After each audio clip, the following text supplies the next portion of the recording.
Good evening. 10 o'clock, Thursday night. OA, Chappy and RC, the other angle, the Otra angle. What's up, buddy? Hey, not a lot. Just hanging out here with the windows open, watching it rain in the middle of Tornado Alley, like you said. Trying to avoid my iPad coming on. I forget every time that we go live. My iPad's set to trigger with iLogic Media, so it's just like, oh, there we are. Yeah, I'll tell you, every time I do this, it's kind of cool because I still get a trip out of seeing myself on video, and I still get a trip out of seeing people interact, and I'm still always flattered by all the people that reach out to us. So, I got a good feeling about tonight's show. I take it you listened at 8 o'clock to at least some of that show, to my prospects. Absolutely, and I enjoyed the show. As always, on Thursday night, I do Chappy's fantasy chat, and then I take a quick break. Tonight, it was a little Denny Moore stew because I didn't feel like cooking, and then I'm on here. So it's a good night.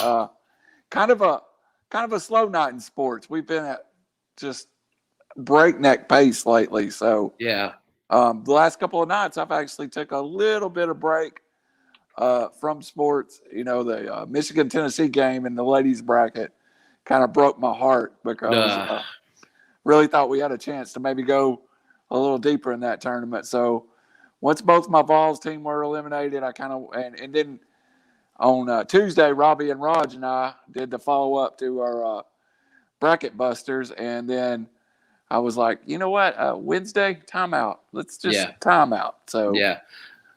I'll tell you, it's kind of cool. I'm watching, actually, I use this opportunity for just kind of catch up on some things that I might have missed. Right now I'm watching yesterday's Mariners and Cubs game. Just real quick, that Mariners team is going to be better than people think. Dunn and Marjavicius is a fifth starter for me. Both of those guys are really good pitchers. So. It's funny. My 10-year-old guest almost Ray said the same. He's a rock star. He almost said the exact thing. Ray getting more views than the whole network. I mean, but he's a big Cubs fan, and he kept telling me, that the Cubs were better than I was giving them, and when we finished the show and I thought we were done, Chappy, I was like, oh, I'm gonna wrap him up. And he goes, you told me I was going to get to do my Cubs review. And I was like, all right. He held you to it. He held me to it. And I'll be honest with you, his points about Chris Bryant was true that, I really liked his point that Bryant's defense did improve last year, even though his offensive and production went down. And he thought that his production would be back up and his defense would stay at the same level. He knows they got problems in the outfield, but he knows they've got potential. And I really like Ian Happ. On my fantasy team. So that shows you how I am on Ian Happ. Well, I'll tell you, I enjoyed listening to him and his take on it. Jock Peterson's one for me for the Cubs that I think is probably getting a little underappreciated. He's gotten some good publicity. But I feel like him getting to play every day in left field, Chicago will benefit him greatly. Again, I look for bounce back seasons out of Javi and Contreras particularly. And, the thing that worries me about the Cubs is their pitching in general. I'm not sure that they have it for the long haul. They need a lot of ifs, right? I like Alzolay, the pitcher. Actually it's his third year, but he's not shown me a whole lot. Of course, Kyle Hendricks is going to be great. A lot of innings missing with Darvish. Yeah. Not that I think Darvish. I don't think he's as front line as some folks do. Yeah. But gosh, he was an innings eater for that staff, and that staff needed it with young arms too. So. And in all honesty, he was dominant When he found his groove, he really was dominant last year. At And times, yeah. It's really kind of scary what San Diego's building up there. I think that I'm a big proponent of Joe Musgrove. And to put him at fourth in that rotation, to me, is scary. Yeah. And really, they have two aces there, and Blake Snell and Darvish. I think both teams get into playoffs. It's just who wins the division. And Yeah. I don't know if San Diego, as good as they are, has enough to run LA down. I mean, it's. I'll tell you what I tell you what I think it comes down to. Trent Grisham. If Trent Grisham has the type of year that he's capable of, he has another legitimate stick into that bat. He gives him another bit of depth. I think C.J. Abrams is a big deal. He's going to come up and play some center field, play some second base, be a big base stealer off the bench for them. Talking about prospects, he's that next layer. It's the guy you're talking about after the All-Star break. Right. But Trent Grisham has the potential to be a top 5 outfielder this year. If that happens, they can jump the Dodgers, in my opinion. Both teams got to stay healthy. I mean, as good and as deep as both teams are, you can't lose. We've proven that you can't lose a couple of key pieces. I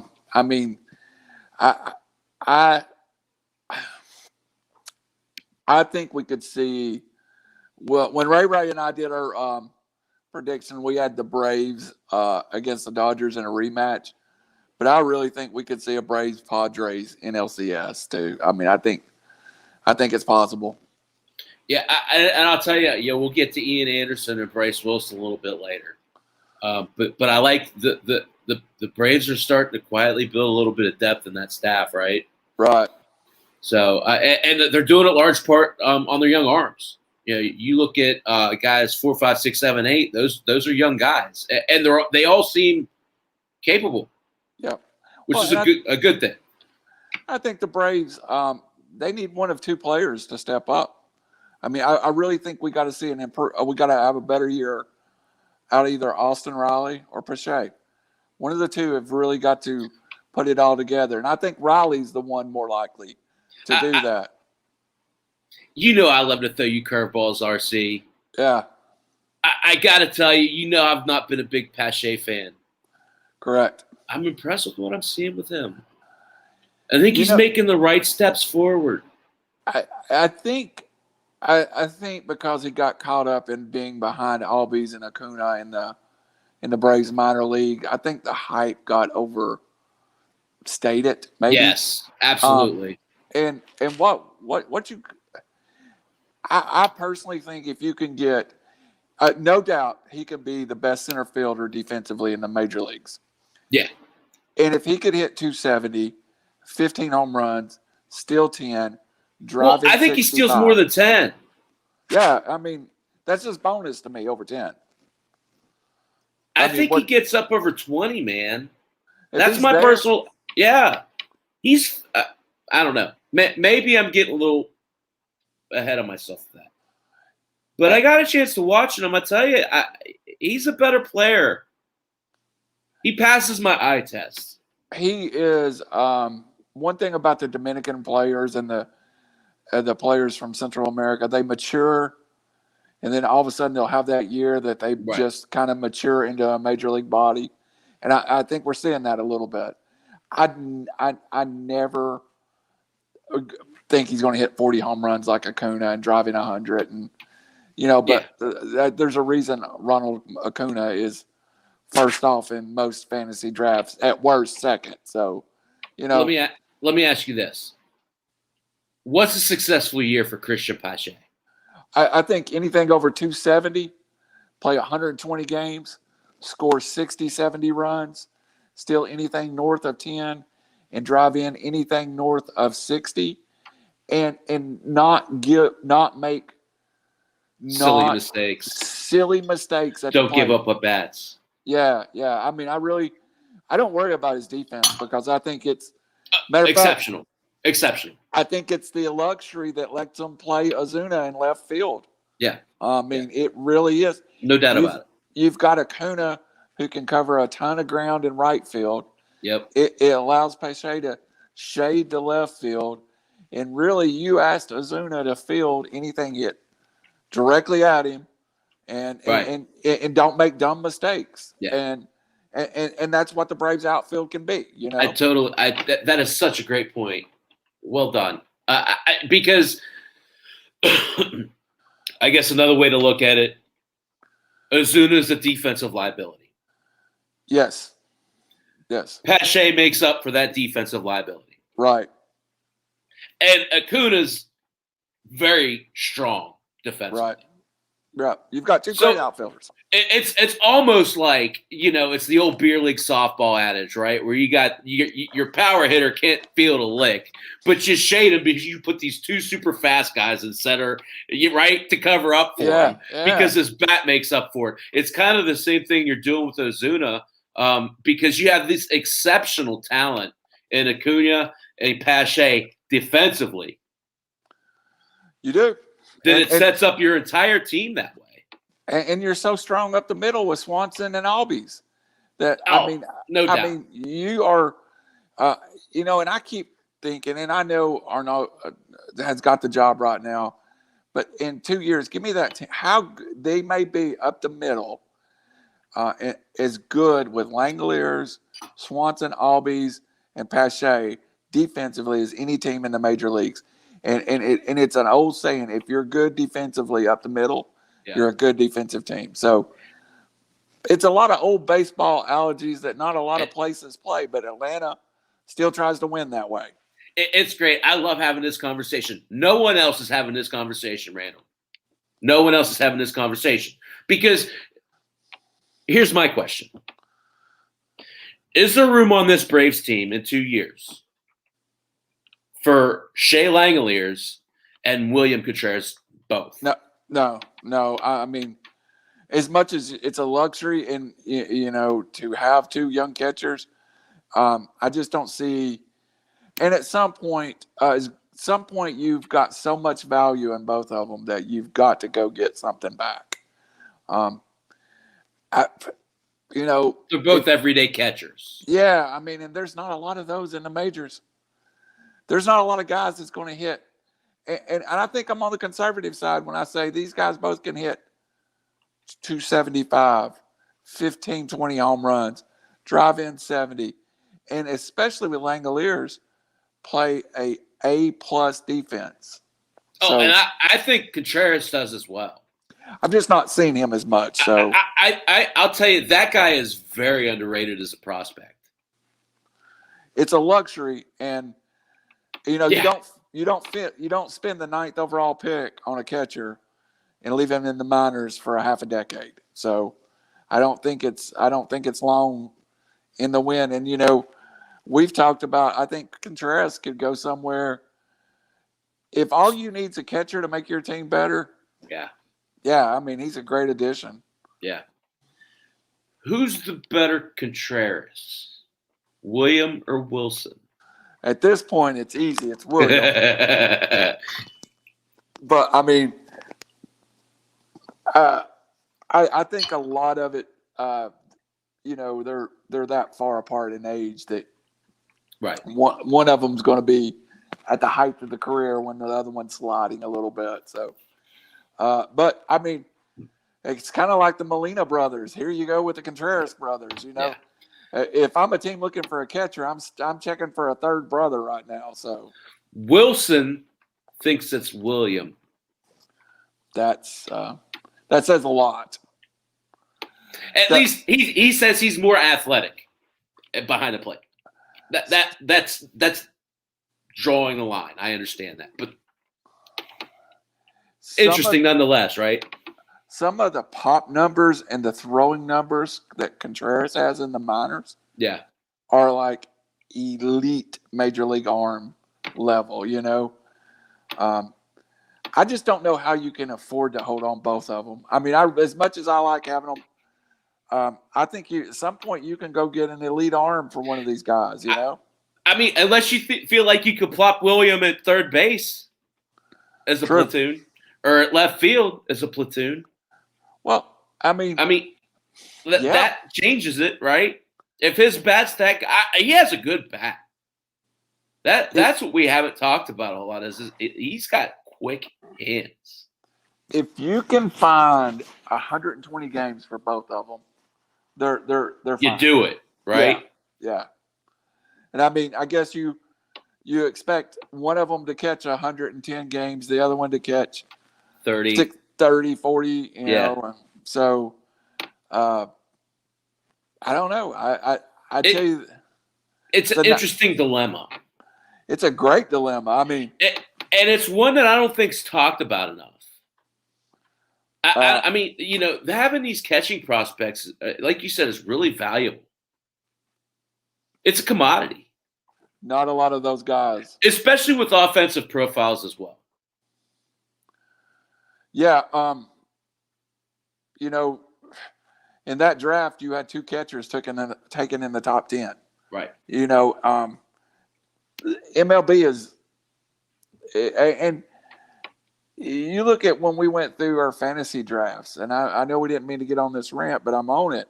Yeah. You know, we're out. That's okay. I'm taking Dalton Varsho as the 7th catcher off the board, hoping he plays 100 games in Arizona's outfield, you know.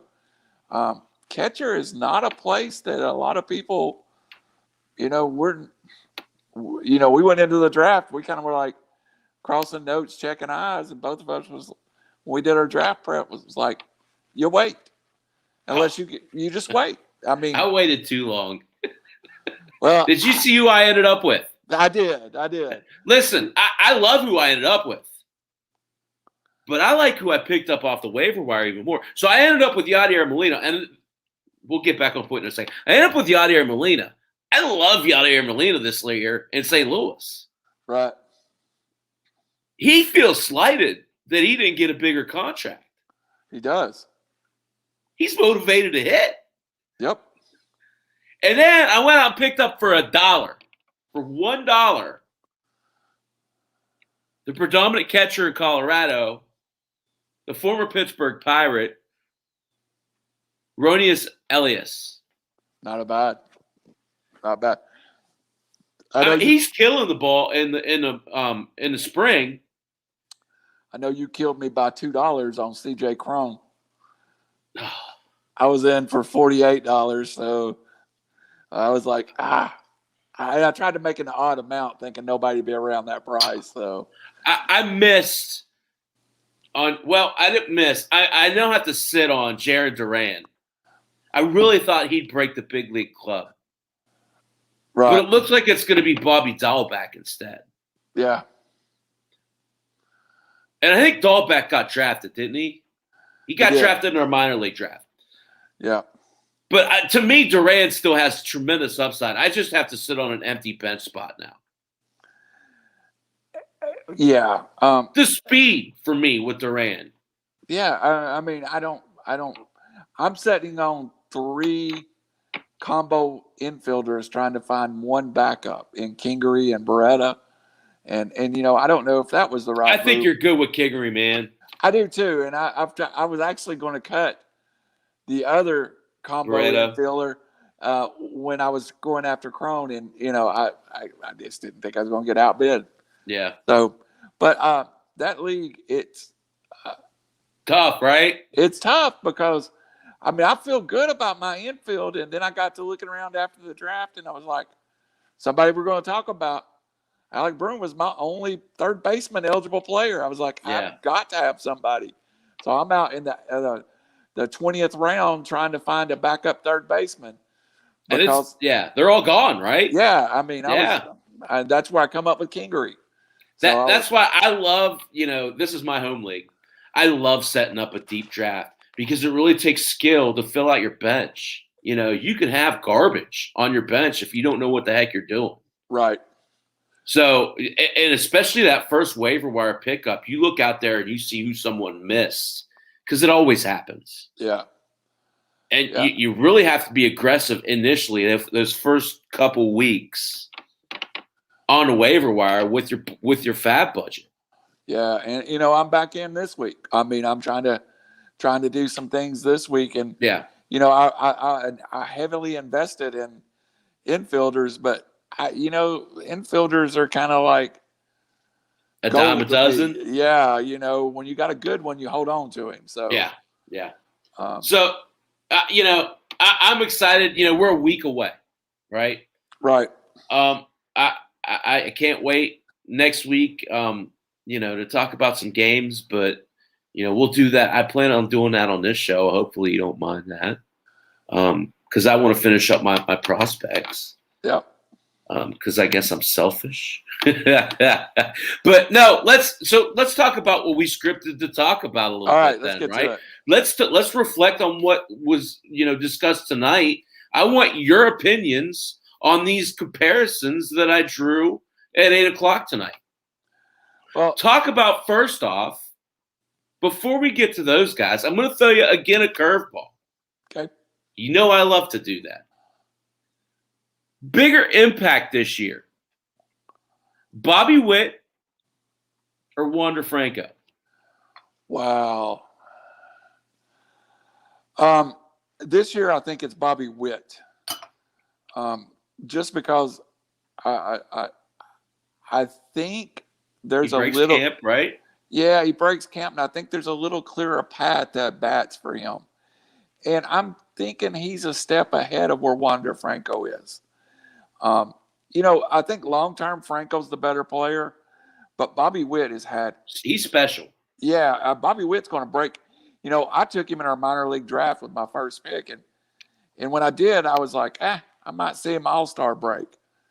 Buddy. I think he's an everyday player day one in 21, and that's going to create me a minor league spot right off the go. So I think this year, Witt, if I was buying long-term like our Dynasty League, I think it's Franco. Yeah. Second base, outfield for Witt. I think it's outfield to start. Really? I do, from what I'm hearing from Kansas City. Interesting. I don't like Kansas City's second base. What's his Nick? Nicky Lopez. Nicky Lopez. I don't like that situation at all for them, but for some reason, Kansas City's kind of married to Nicky Lopez. I think, yeah, I agree. I don't think Nicky Lopez sticks.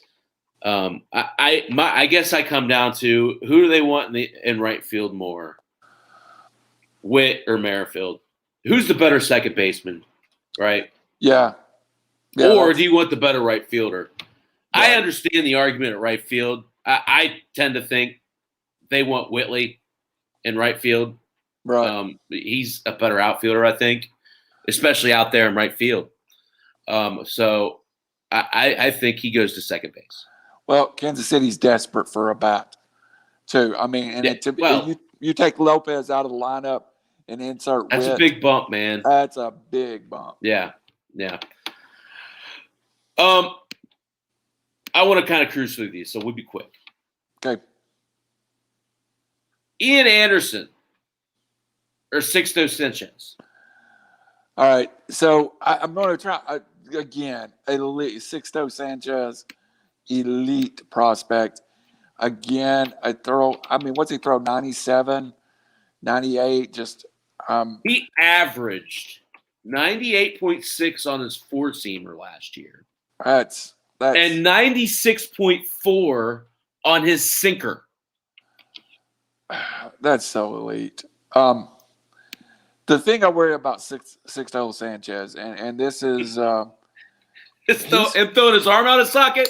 Yeah, and I hate to see a young pitcher come up in that division before he's ready. If he's day one, breaks camp, that's a tough division to get your teeth cut in. Ian Anderson, we keep talking about, he's the most shocking rookie I've ever seen. And the fact that I don't think of him as a rookie. He looks like a 10-year vet. Yeah, even when we were doing our rookie draft and someone took him, I was like, it didn't feel right? Yeah. Did you go look at his innings pitched to make sure he was eligible? I did.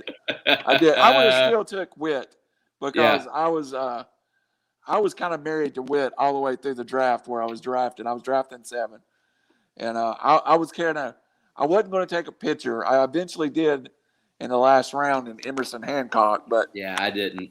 I was married to infielders, and again, I guess I'm the infield collector. So, but when they drafted Ian Anderson, I was like, huh. And the first thing I did was look, and he qualified. It was amazing. There's some strategy to that, right? Yeah. He's going to immediately be off his roster, and he's going to have a spot. And he'll be able to pick up a consolation guy. Yeah. I mean, I did that intentionally with Hayes as well. Yeah. I kind of thought Witt would be mine, and I think he will be. Yeah. I think he will be, especially now. So Ian Anderson, though, I love his stride. I was trying to talk. I mean, he comes so far down the mound. It's not Randy Johnson. He's not 6'11", of course. But, former Braves prospect Adam Rainwright, who had a great major league career with the Cards still out there, 6'8". And those guys it's just a foot different. But, major league hitters talk about how different the angle of the ball is. And, you give me those tall pitchers. A long stride, and it just gets them there that much faster. And that's the reason the ball gets on you quicker. You're absolutely right. And then you look at Deivi Garcia, 5'9", and you just think everybody can do it. One guy's 6'6", one's 5'9". Side note, watching them yesterday against the Pirates, Adam Frazier takes a numbers-high fastball off of Ian Anderson out of the park. Wow. Adam Frazier, comeback player of the year. Him and Kevin Newman, one of those two guys, phenomenal year this year out of those guys. Mark it. You heard it here first. I'm saying it on air. I went through a prediction video that just was like, oh, the Pirates are the worst team in the Central by 20 guys. I'm like, I don't. Hey, I'm with you. I totally disagree. Their infield is really good. I mean, if O'Neal Cruz forces a call up, he could potentially move Kevin Newman to second base. You're looking at an infield of Hayes, Cruz, Newman, and Marin. With now Adam Frazier in left field, you're looking at a good lineup, Randall.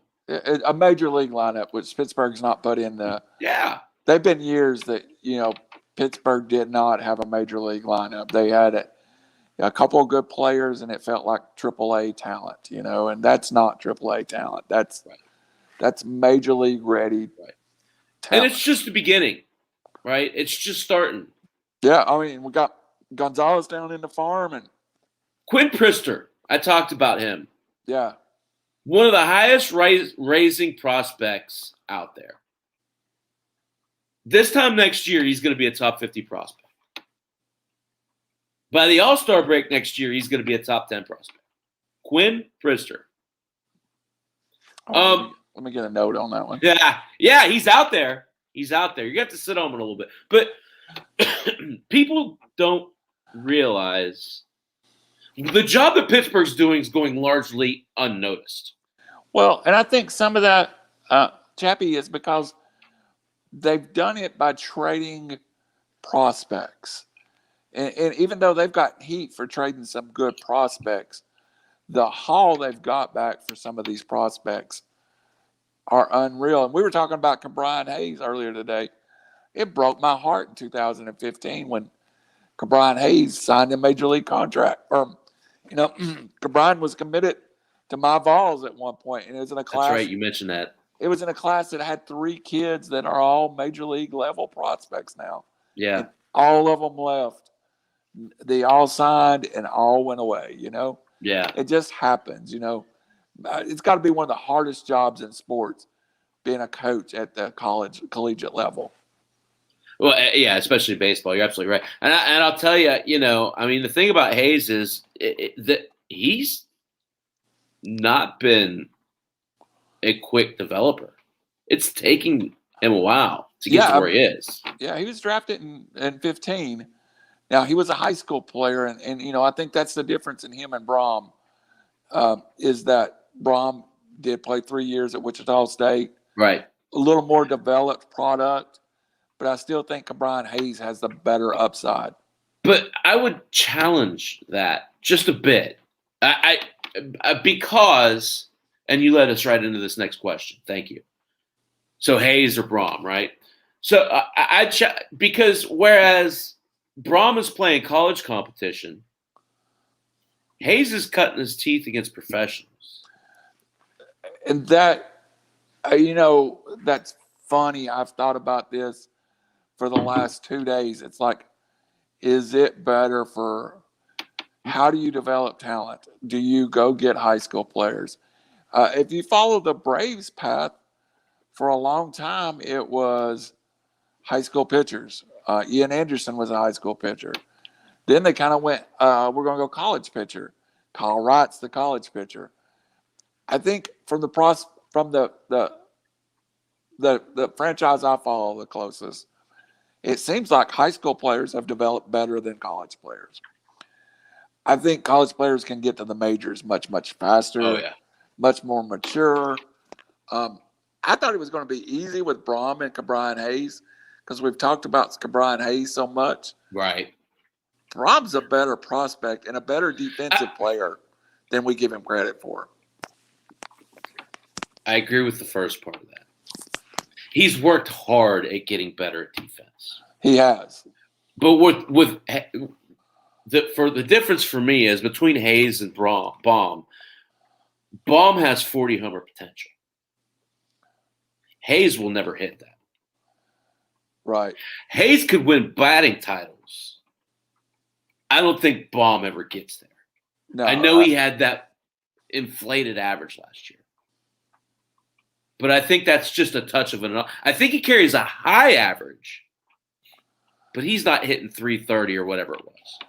No, and you don't feel like, I have Braum in our league, and I here's the thing. I always want to say that too, by the way, Braum. I don't know why.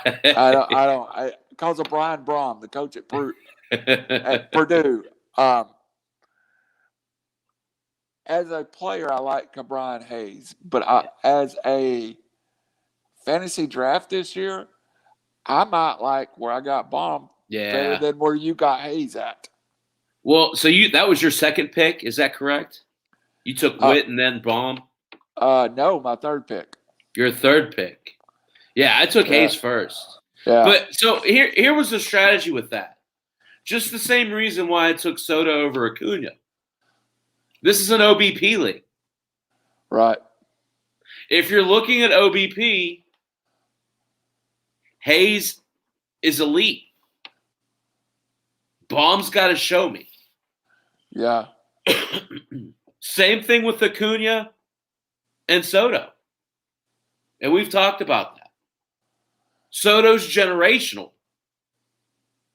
Acuna's very good. It's a big difference. Acuna will never hit 320. He'll never have a 4 whatever OBP either. Right. Whatever it was, ungodly. The most in 17 years or whatever it was since Bonds. That doesn't happen every year. It's going to be interesting. And I heard the comparison. Are we going to watch Willie Mays and Hank Aaron play out before our eyes with Acuna and Soto? I think I look at McGuire and Sosa. Yeah. I look at it like that. Because you have these two superstar players, and they both have desire to do things that other folks haven't. Yeah. It's a little different because it's not these big roided up home run hitters, although they hit a lot of home runs. They're both trying to do not just be one dimensional. And I saw Acuna play. As a matter of fact, I'm wearing my hat from Daddy-Daughter Day. Let's see if I can get it on the screen. Mm-hmm. One of the great promotions the Braves does every year. On Father's Day, we go down and we get to walk We get to lead a parade around the field before the game. So go see the clubhouse, and it's a lot of fun. And Nice. when you watch Acuna play,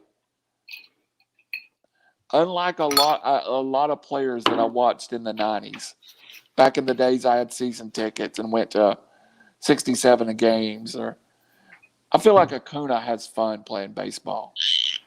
And that makes it a little different in my mind. I'm with you. And I watch Soda, and you see the same thing. And those guys. And I'm not criticizing the Sosas and the McGuires and the Bonds, and I'm not sure they were having fun. I don't know if I agree with that, buddy.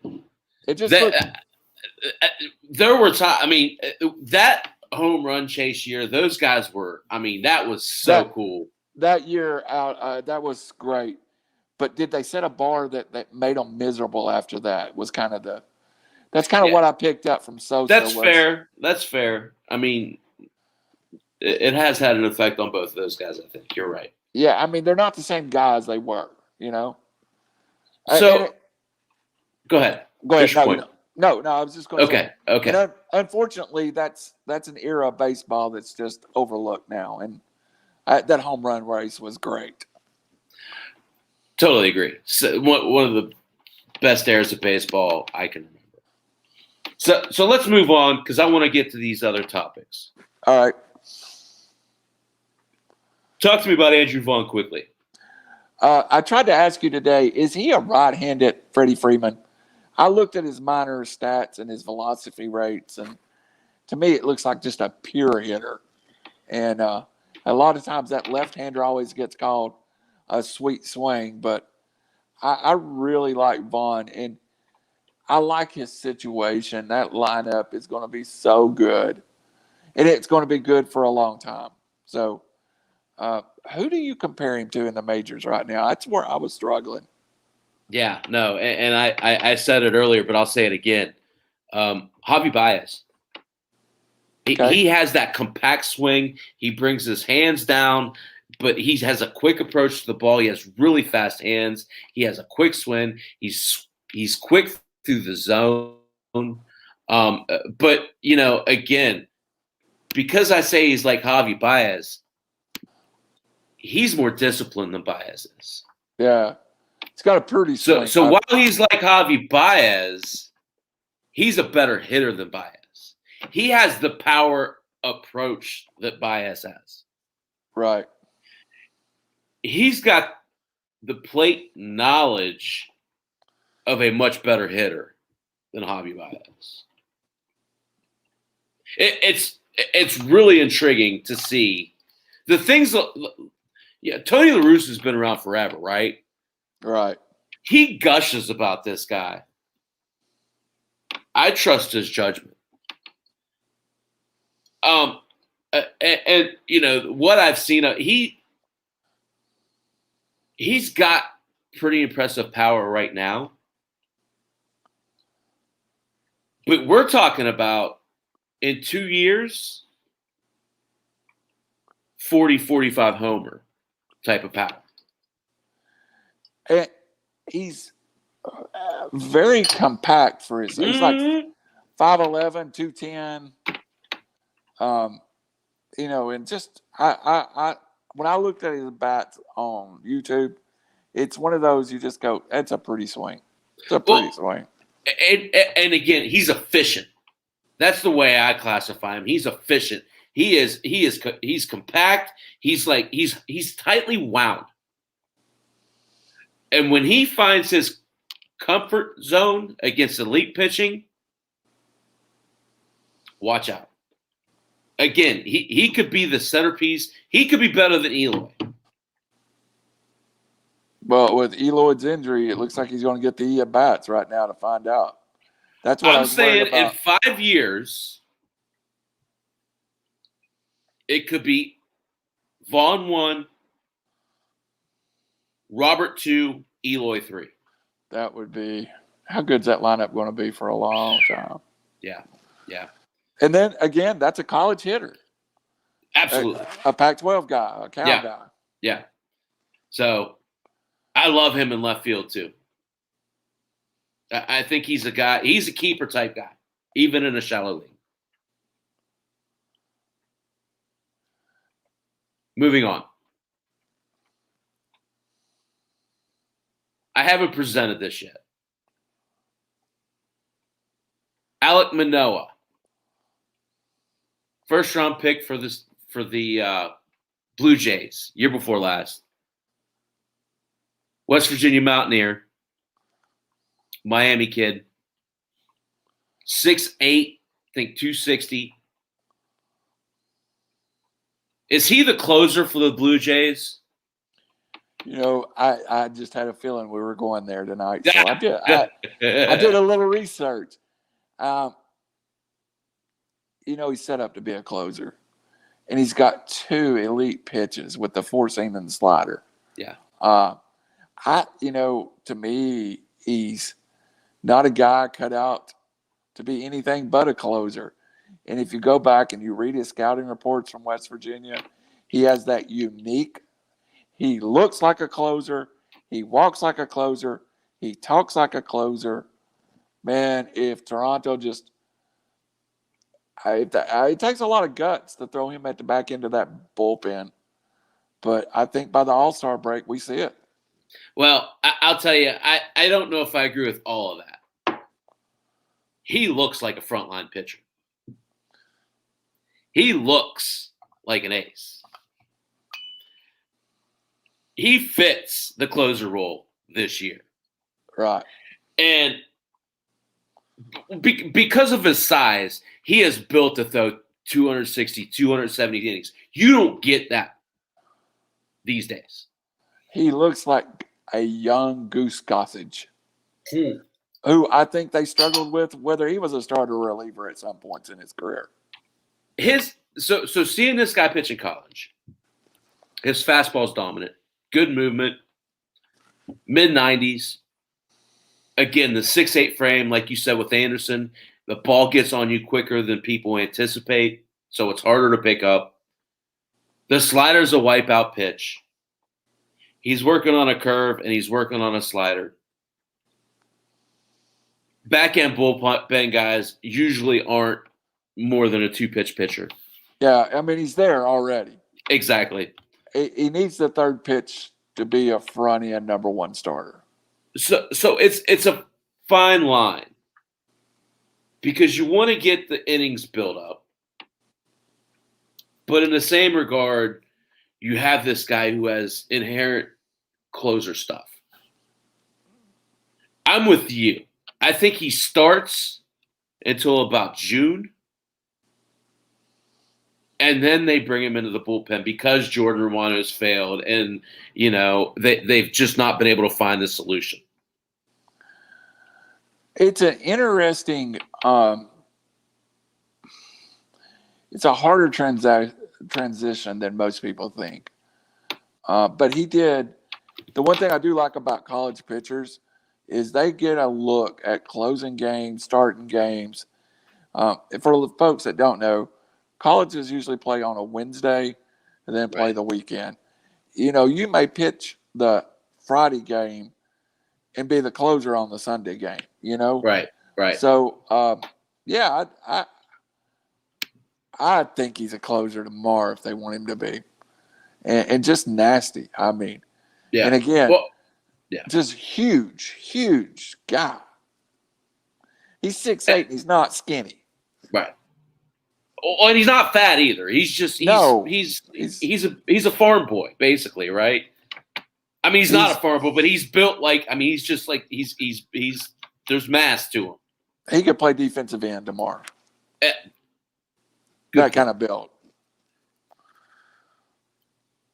So the Jays spot it together around the All-Star break. They bring him up, put him in the bullpen. Now, the caveat to that is they could put him in the rotation. So it's him, Kay, and Simeon Woods Richards, or whatever the heck his name is. Those are the 3 big prospects. in the Blue Jays system, from a pitching perspective, I don't think I'm missing anything. I'm at Fangraphs in case anybody wants to follow. Fangraphs does a great job because they give you the major league rosters, but then they also give you like all the prospects as well. Yeah. So the other pitchers, I'm TJ Zook. There's not much else here that I'm seeing.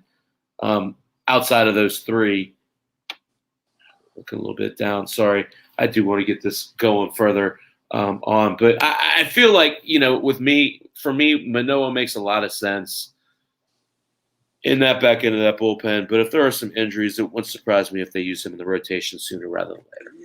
That rotation though is one injury away from. I mean, there's not needing him. There's not a lot of major league talent.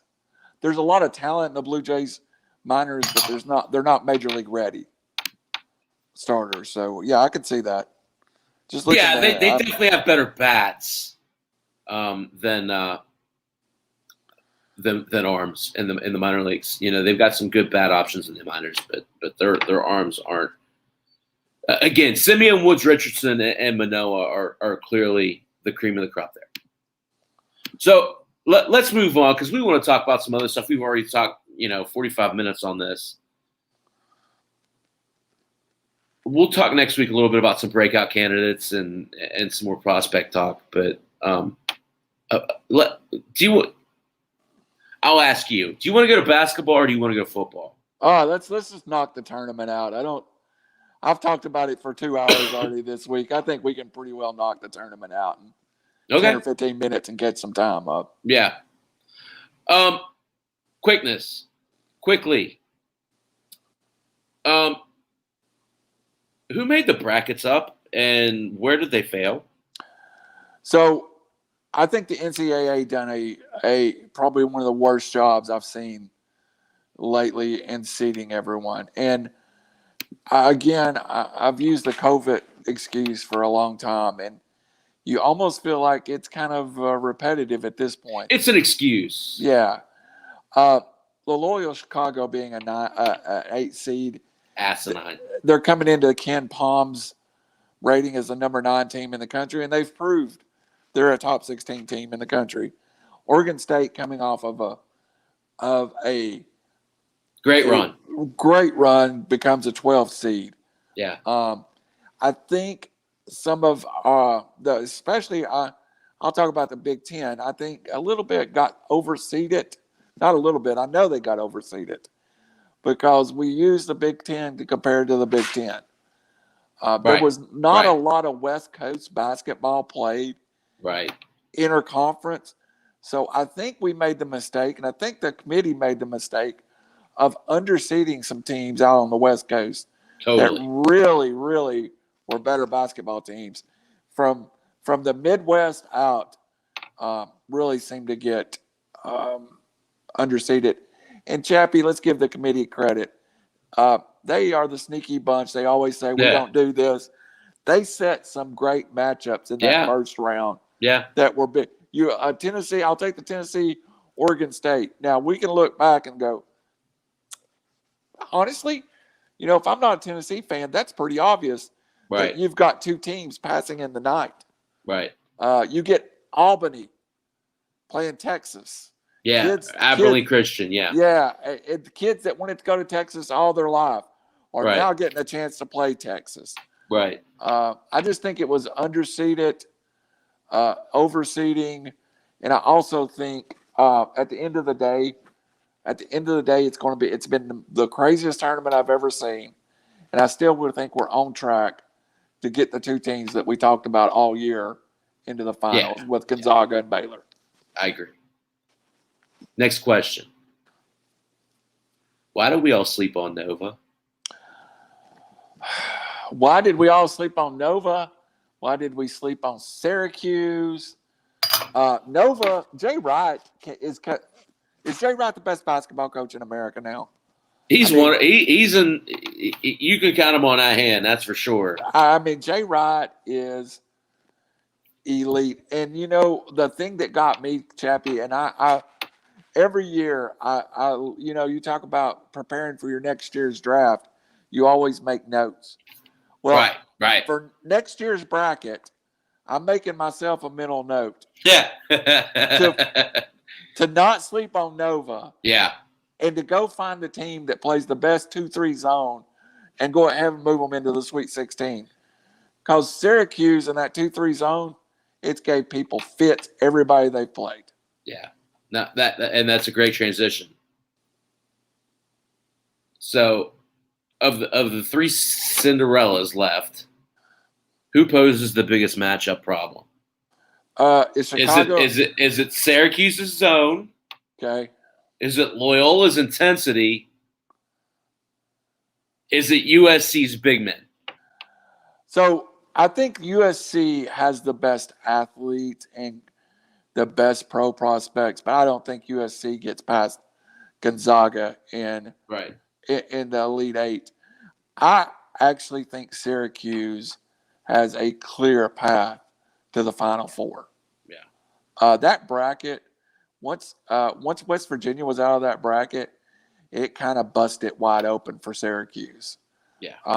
I think the best team of the Cinderellas shouldn't have been a Cinderella, and that was the intensity of Loyola. And I think it's a school. I don't think I'll ever make this mistake again and underestimate their ability. And I mean, Chappy, those kids play so hard, and they're so well coached, and you got to wonder. They're tough to beat, man. Yeah, I mean, you got to wonder. And I don't think another thing. I'll close this out. I don't think we paid enough attention to the tournaments, the conference tournaments. I think there was there was some answers out there in the conference tournament. Yep. We just didn't look hard enough for them. No, that's fair. Couple things, and then we'll move on for me. And I don't want to dwell on this. I'll move on quickly from it. Yes, but we need to address it. Absolutely. You know where I'm going. Don't be a coward. Learn to lose with dignity. Losing's a part of life. It is not acceptable to put death threats out on people. West Virginia University's lost 2 players from this team because I'm sorry, I'm going to cuss. Stupid-ass fans that want to get on Twitter and threaten to kill people that have fought, bled, sweat, given up everything they have to play basketball for my friggin' state. And you want to give them death threats? And it's not just West Virginia. It happened at Ohio State. It happened at Illinois. It's unacceptable anytime. Professional or amateur, I don't care. It's a flipping game. We're losing this team because of stupid-ass fans, Randall. Emmett Matthews and Jordan McCabe have both left, and now they're losing. Sean McNeil's going to the NBA because of stupid fans that can't handle losing like a damn man. It's a part of life. It builds character. I hate it. It is the biggest injustice in sports. And I shared with you a story, and I won't share the names because I was swore to secrecy. But I was involved personally with a kicker at a major university that I have a connection to the family who, and this kid was an all-conference kicker the year before, Chappy, missed a couple of field goals during the 20 season and was coming home to not only Twitter death threats, email death threats. Folks, if you first of all, we don't want you watching this show. If you feel like that's your life, go find someplace else. We don't need you. Is it for you? We don't want you. Also, I am very active at the University of Tennessee, and I'm going to go on a slight rant, not in a different direction. Sure. I write checks, and to this point, I'm very proud of this point. I've donated probably close to $30,000 to the University of Tennessee. I've donated to a fund that funds the scholarship fund. And every week or every 2 weeks, we get a email about what kids are doing in the community. Right. If you don't care about that too, and the sports, right, then you're not those kids, I'm a fan of the kids. Right. I go to the university. They chose us, right? Yeah, they had these kids. In the last decade, Tennessee has been a horrible football school. And those kids have took the blame for it. And a lot of them passed up opportunities to go to Alabama, right, Georgia, Florida. West Virginia, Pitt, Oklahoma. 5 kids after we fired the coach, or 4 kids, went straight to Oklahoma. They could have been there to start with. Right. Not wasting their time, right? Right. Folks, it's not the kid's failure. Right. You know, do I get upset? Yeah. Chappy hadn't wanted to talk. You hadn't wanted to talk about basketball. And I knew it. Heartbroken. But the first thing you did was say how hard you work the kids played. I'm a man, though. You're Take a West it. Virginia fan. And you started talking about next year. And before we could get to next year, some idiot, right, the same guy's dad that probably wrote Hank Aaron death threats in 74 right. is the same coward that's out doing this on Twitter. So, folks, if you can't, I'm with you, Chappy. And if sports means that much to you, you do not have your priorities square. Listen, and I want to move on from this because, I don't want to dwell on this. I've got hot now. The best gifts in my life have come directly from failure. Yes. It puts you where you need to be. Sometimes failing is where you need to be. Yeah. Handle it. Yep. Let's move on. Absolutely. But, you know, something, that's the reason I'm proud of this show. People, we talk a lot of times and we don't agree on everything. But when it comes down to the human part of it, we are so in tune. So, agree with you 100%, brother. And just before I move on, I'm naive. Taz Sherman, I love you. Emmett Matthews, I love you. Jordan McCabe, I love you. I wish you guys nothing but success. I don't blame you at all. I am so thankful that you have been Mountaineers and you've given your life, your blood, your sweat, your tears, your emotions, your energy, your thoughts to my program. Thank you so much, sincerely, from a real freaking Mountaineer fan. Amen. Success. Peace to you all. And anyway.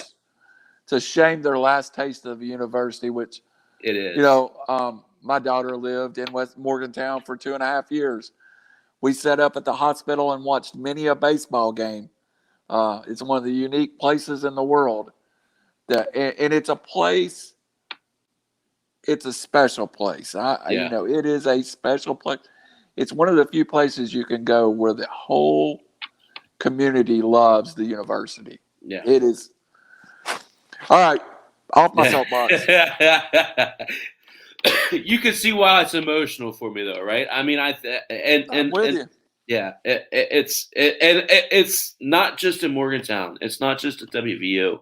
It's happened all over the place, and I partially blame social media. I love it. Obviously, we're on it, but let's move on. Let's finish.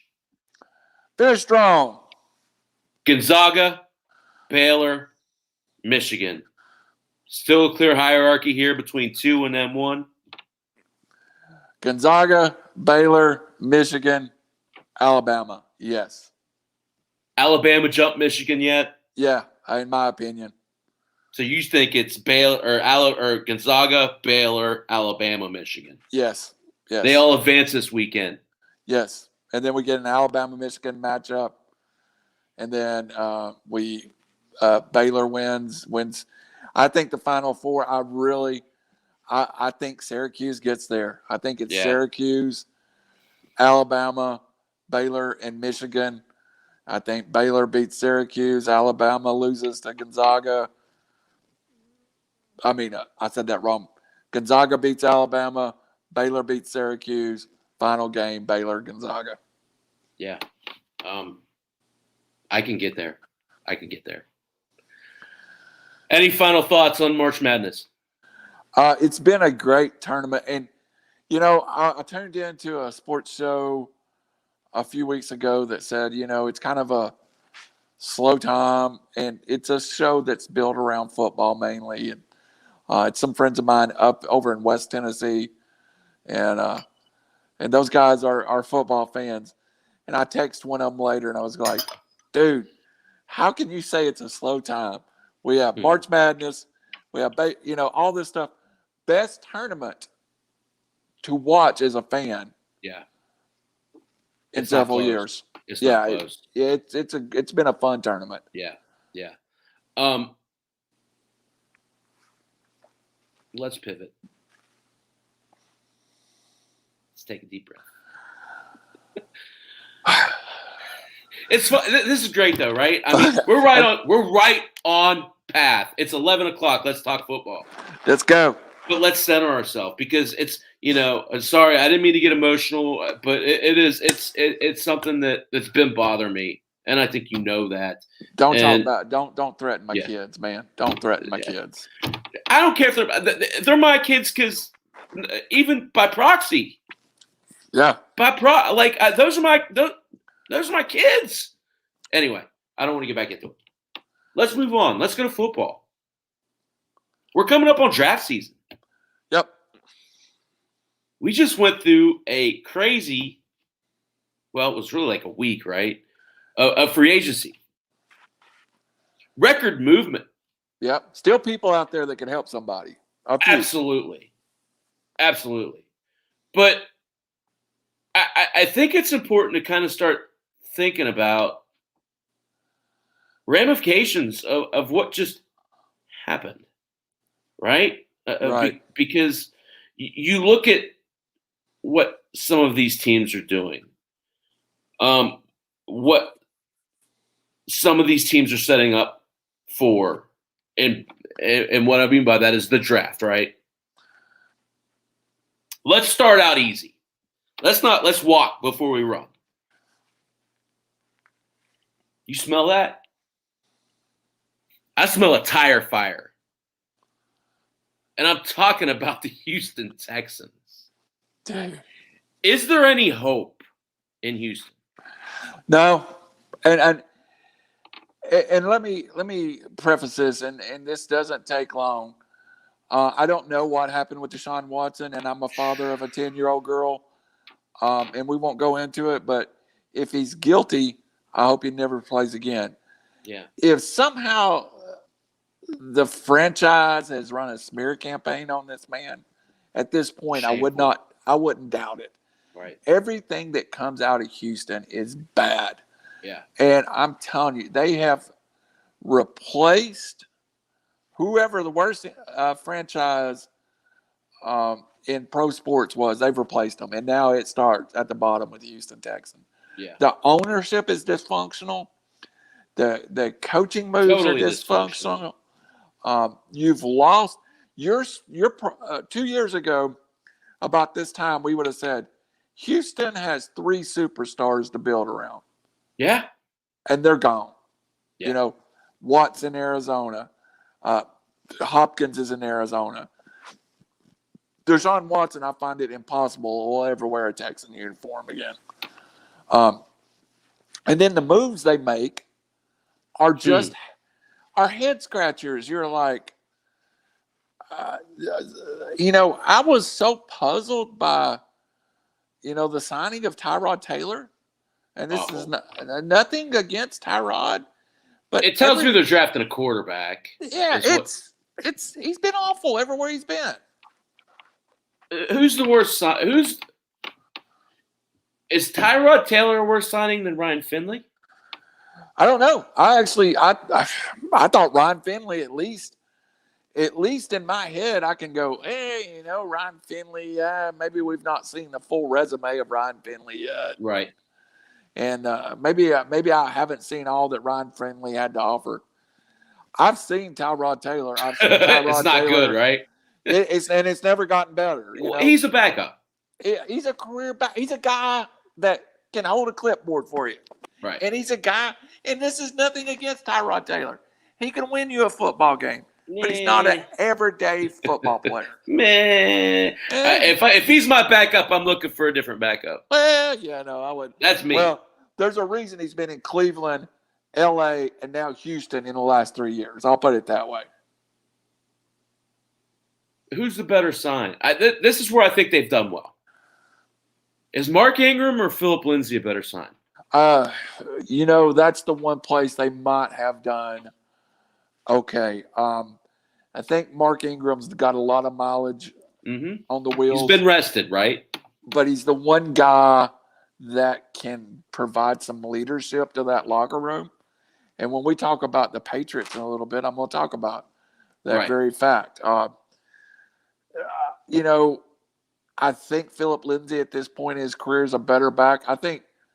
I was really shocked when the Broncos signed Melvin Gordon last year. I was like, they have a better back there. And through the year, last year, it seemed like they were determined to give the ball to Melvin Gordon, even when Lindsay outproduced him. I think, strangely, Philip Lindsay has a good year. As a matter of fact, I'm starting my draft list, and I promise you I have Philip Lindsay probably 20 spots higher than anybody else does. I totally agree with you. This to me reminds me. So I can start to build a foundation off of this. Let me explain.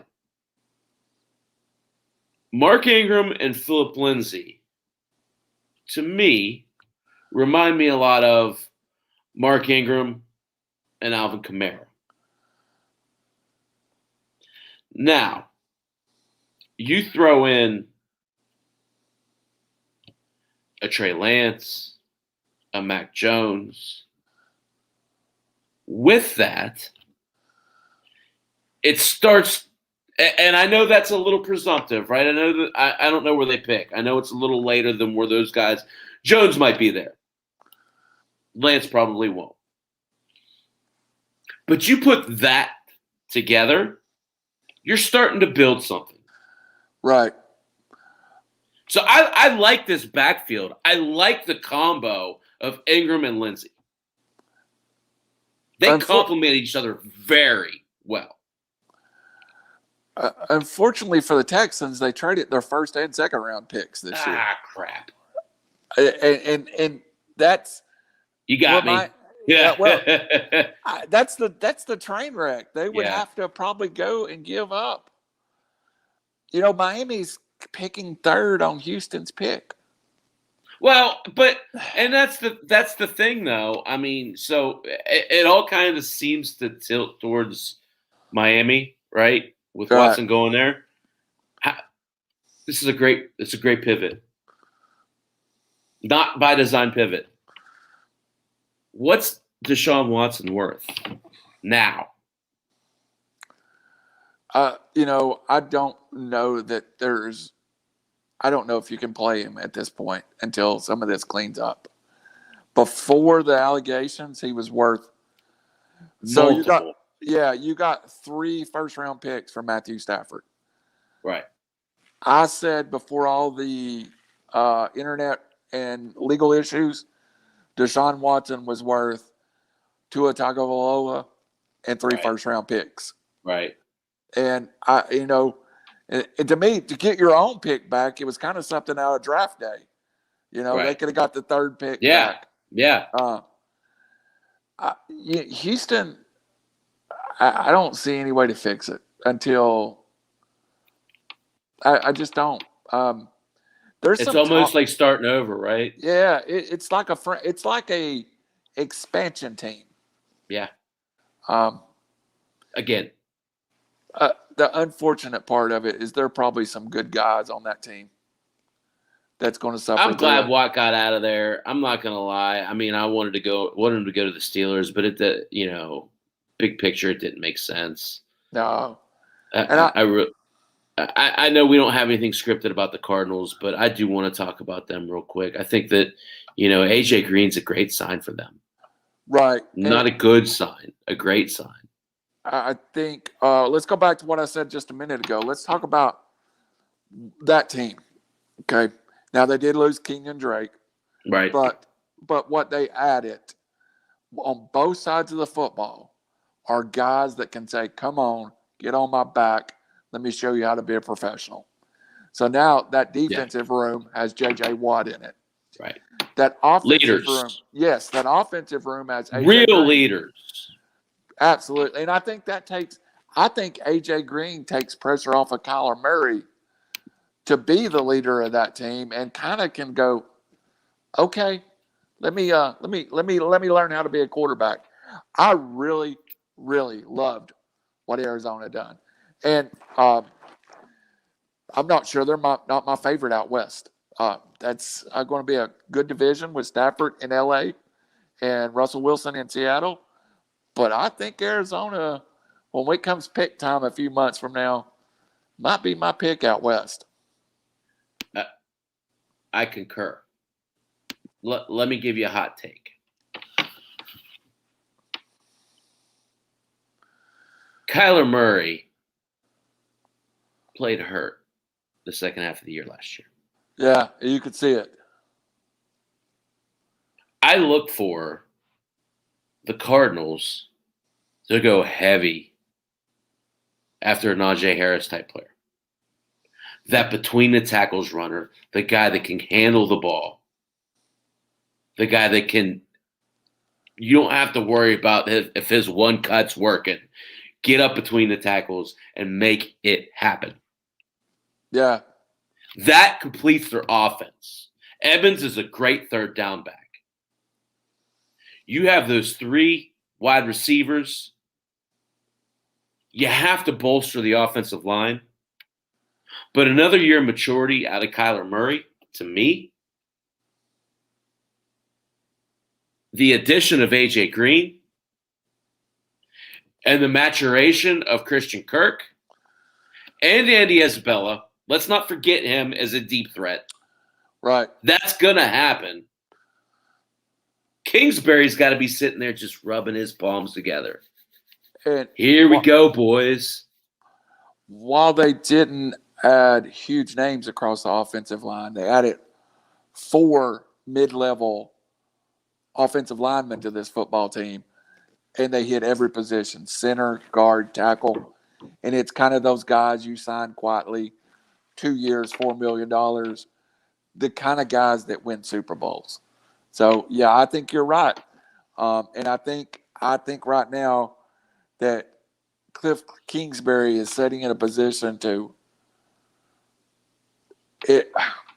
And as far as I know, they're not in salary cap issues. It's funny. I'm doing a mock draft for a friend of mine, and I have 2 people taking running backs in the first round: the Cardinals and the Buccaneers. Isn't that ironic that 2 of the better teams are getting running back has become a role player where you go get an ETN or you go get a Najee Harris. I actually think Najee Harris to Arizona makes more sense than anything that they could do. Yeah, I totally agree. I totally agree. And just to follow up here, Arizona looks like they are just over the cap. So they're sitting at 28th. They're $2.7 million over the cap. It's subjective. It's just kind of a sliding scale. I don't want to read too much into that, but I did want, the thing about Arizona too, though, for me is they're over the cap. I've signed 10 guys, though. 10 guys. Yeah, no, that's absolutely, that's a good point, including J.J. Watt and all the money that he brought in. I mean, that's not a light cap hit, right? But the thing for me, I think that we haven't seen the best Kyler Murray yet. No, we have. We stopped the first 6 games last year. Yeah, and then he hurt both of his shoulders. Since I'm probably going to join your home league, I just won't say how much. But Kyler Murray, he's kept, dude. Don't worry about it. He's probably in my top in redraft. Right. I think he's 3. Let's do a redraft this year. Yeah. Redraft auction. Yep. Oh, All that'd right. be fun. Yeah, Yeah, it that'd would. be fun. So how? I don't want to go there. We'll go there another week. We got 15 minutes left. I know you want to talk about the Patriots. I do. Is there someone you want to talk about before the Patriots, or you just want to jump right into them? I want to talk about positions just for a second. And I put on my list. If you want to get paid in the NFL, the hierarchy is clear now. You need to play quarterback or protect the quarterback. On my list of draft winners and losers I sent you, I put running backs and wide receivers. And I did this intentionally because I wanted to take a second and point out. Now, there's going to be a couple of examples of, I think the Patriots overpaid for 2 wide receivers. I think Juju Smith got way undervalued. Love it. I think Kenny Golladay probably got the contract he deserved. Right. The big free agent signing at running back is Mike Davis on a 2-year. And that's a great sign, I think. It is, but 5 years ago, let's compare these situations. A few years ago, Atlanta struck gold when they signed Michael Turner. Yeah. From San Diego, who Right. was a backup to LaDainian Tomlinson, who had some success. Michael Turner at that point got a 5-year, $15 million contract 10 years ago. Running backs just aren't going to get paid because it takes 2 now. You have to have 2 to have 1. The wide receiver market, I think we finally see that NFL teams know that you can develop your own wide receivers. Your team is probably one of the best examples of that. I think they're the best. So let's look at the Steelers. They may have signed the best free agent class at wide receiver. They re-signed 2 of their own players. Yeah. So wide receivers, running backs, you're not going to get paid that well. Quarterback, you're going to make a ton. Protect the quarterback, you're going to get paid. So for loser, the athletic guys on the outside, the winners, the fat guys in the middle. So always, right? Yeah, I just think it's odd that we've seen. New Orleans gave up their whole draft for Ricky Williams a few years ago. We'll never see that again. Can I give you a hot take before we talk about your Patriots? All right. I actually got a couple questions to fire back about the Patriots, too. So, wait. I want to do this on air. You know where I'm going with this? Yeah, somebody re-signing? Yeah. So, who did Juju Smith-Schuster sign with? The Pittsburgh Steelers. Who said that 2 months ago? Chappy. So can I give you another hot take about the Steelers? Yeah, give me a hot take. I got a hot take on another receiver. James Conner re-signs with the Steelers. Yeah, I think that's likely. I'm kind of with you. Yeah. He will sign just like Juju did. Juju had – God, I love Juju. So he had a bigger offer with the flipping Ravens. And he said, no, Ratbirds. I'm not playing for you. I'm going to go back to the boys. Love him. Not a fan of dancing on logos. Love that he came back. Wanted to play with Ben. Respect that. I think the same things. I think probably some teams will give James Conner more money. But being a Pittsburgh kid, playing at Pitt, you like that, right? Yeah, that was the edit version. I think he signs for less money to come back and show that he's not done, that he's not washed up, that he's still a lead back and playing in Pittsburgh, a la Juju Smith-Schuster on a short-term contract. Yeah. Yeah. I mean, there was 3 – then we'll move on to the Patriots. There was 3 wide receiver signings that I loved, and that was Juju back. I think the Giants got a real nice piece in Kenny Steal. They Golladay. got a steal. And I think Washington got a super piece in Curtis Samuels to go along with McLaren now. Oh, so shoot. Yeah, I forgot. Yeah, no, good point. Good point. That's to me, was the 3 impact signings at wide receiver that I went, and I Sneaky, do like, right? Sneaky. I do like AJ Green to the Cardinals. Yeah. But that's more about leadership and role play than it is that AJ's probably a better leader than football player at this point. I'll put it that way. I still think there's some stuff in the tank there for AJ. I think he's just now getting back to 100%. He's the same age, same class as Julio. So yeah, they're still running there. All right, man. We got 10 minutes left. I'm going to shut up, and I'm going to let you talk about the Patriots. So I want to talk about what we learned from the Patriots, and I don't want to talk about individual players as much as I think they overpaid in some situations. But I thought we finally seen the Patriots go, hey, let me put it this way. We finally see the Patriots realize the value of Tom Brady. And the Patriots go, I have got to address our roster. Now, the fact that they brought Cam Newton back, I also think the Patriots realize how poor of a roster they gave Cam Newton last year. Yeah. And you go back and look at that roster, it was horrible.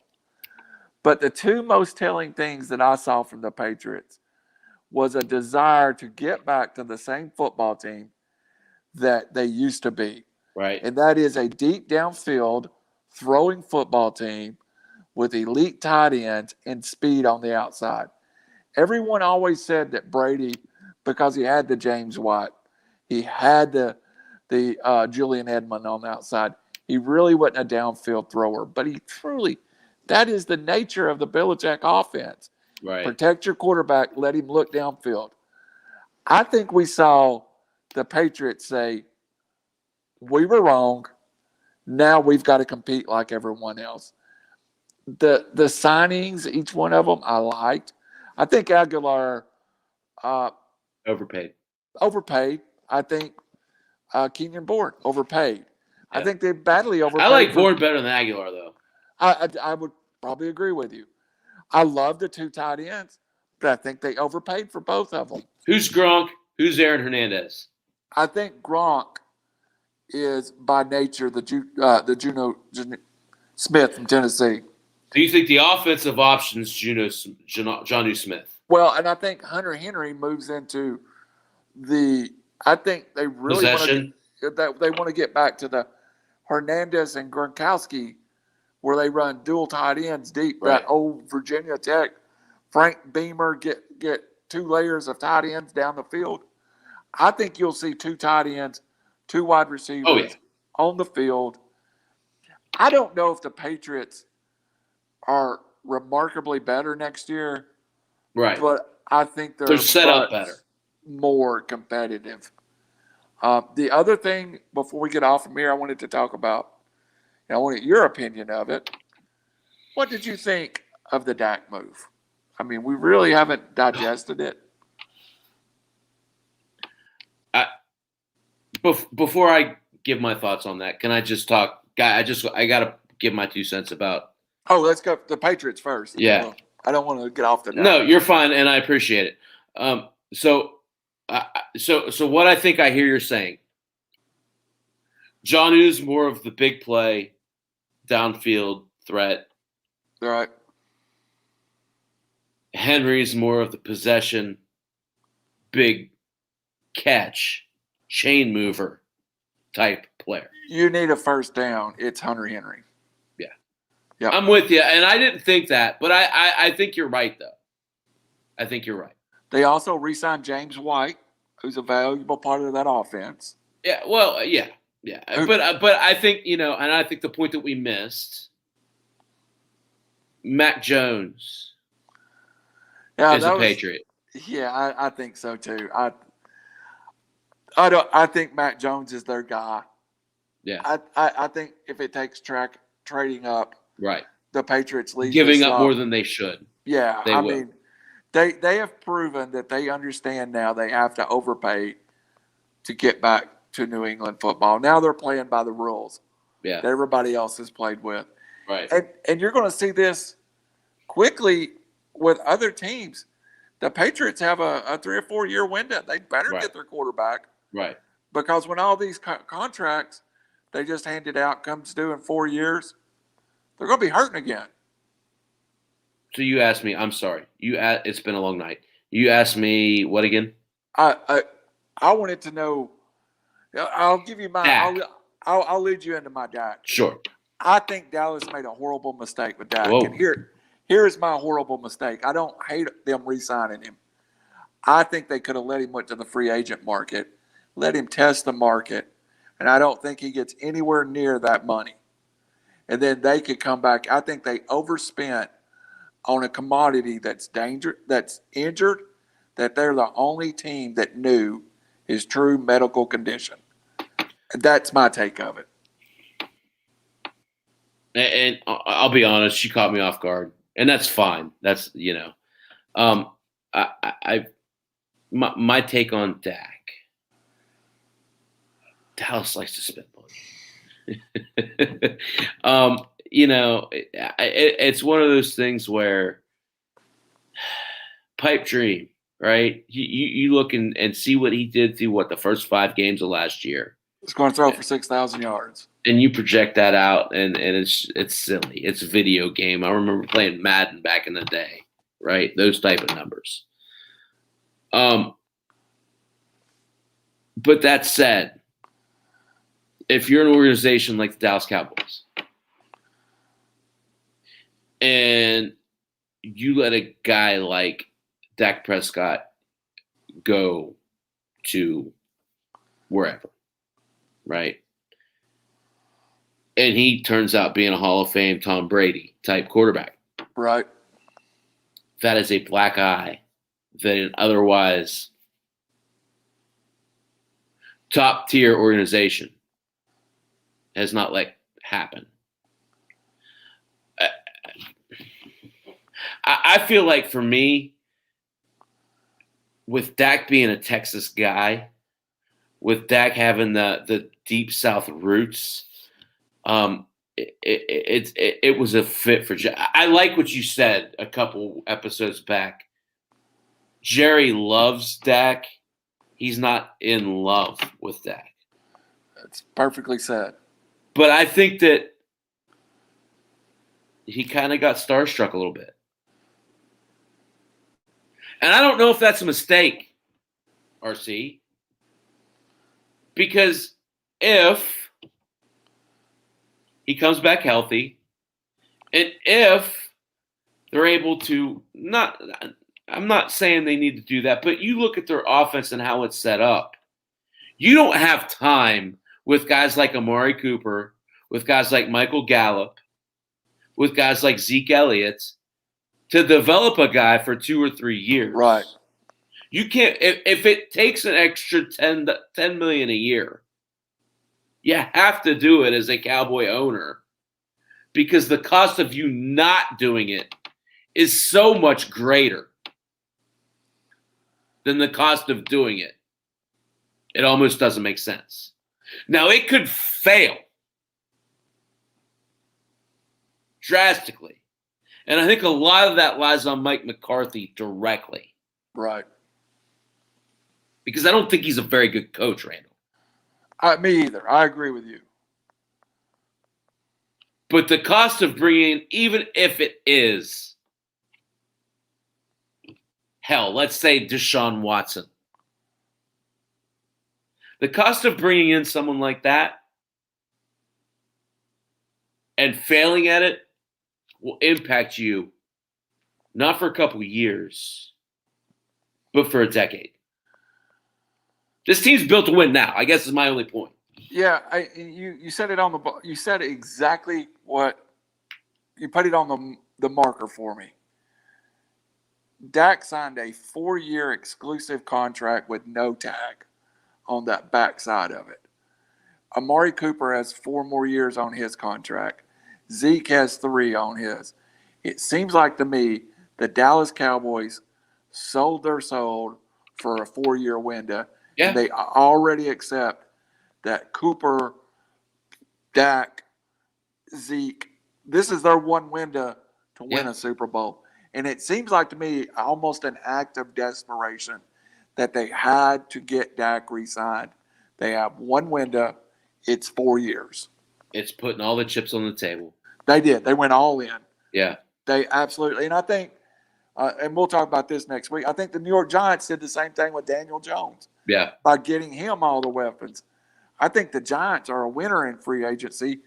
But if Daniel Jones doesn't perform in 21, he'll be looking for a job because they gave him no excuses next year. Yeah. No, I totally agree. I love it. I love it. Oh, wow. It's a great show. It goes by so fast. It does. I don't think people realize. And we save, if you ever wonder, we do save little caveats every now and then to twist at each other. But we don't script much, though, right? I mean, we'll script a bit, but we'll itinerary it, but we kind of leave, each other's thoughts as organic because I think that's, a positive for the show. So, any parting thoughts? Anything we missed that we have to get to in a minute or two? No, I mean, but next week, hopefully we'll be talking. We'll come on here and we'll have some baseball results and we'll be talking baseball and roughly not anything locked in stone, but this is normally a time we record as we get closer to the NFL draft. You might see an expanded edition of OA for a draft coverage is something that we've talked about, but we've not. But I can't help but think that Thursday night, while the draft's going on live, we'll probably have a few guests in and out, and talk a lot of football that night. So I'm working on something I haven't told you yet. I'm working on a thing or two in the background too. So you know what? We're sneaky, man. Yeah. It's not just what you see on air, right? It's background stuff as well. Yeah, always trying to improve. Folks, we put and again, let's hit Marion Messenger, iLogic Media, River City Media, Chaps, Fantasy Chap. I'm leading somebody out here. Let's not forget our bully Draft Lou. for upside. Draft for the Lou upside. You can turn on your TV and watch TV and see some entertainment. We know you have other options. We put a lot of work into this, and it's a labor of passion. Chappy and I are not lining our bank account right now doing this. We do it because we, love it. And I got an email from a friend that said he felt like he dominated his draft. And that made me feel so good. That's what we're here for. I tell you, and I didn't say this earlier. I'm in a roto league. My big money league's next week, and I'm going to be making a pick on air. I don't know if it's going to be on this one or at 8:00, but it's fun to do that stuff. So anything we could do to kind of keep it light. I like the flexibility of this show that we can kind of talk about any sport we flip and feel like. Got the football. Masters coming up. What's that? I'll talk some golf during the Masters week. That's not me. but no, we could talk some football. We could talk some basketball. We can certainly talk baseball. So next week, I think we start working towards the opening day, obviously, but then also put a bow on free agency and start gearing ourselves towards draft talk. Does that sound like a good plan to you, Randall? I already got my first 10 picks wrote down, including 2 trades. Awesome. Well, you've pumped everything. I got nothing really to add. No, but, my lights just flickered. I think we're finishing up just in time. Will you hunker down if you need to there in Tornado Alley? Until next time, I'm Chappy. You're Randall. The other angle, Thursday nights at 10. I hope you enjoyed the content. We'll do it again Thursday night. We'll try and be better.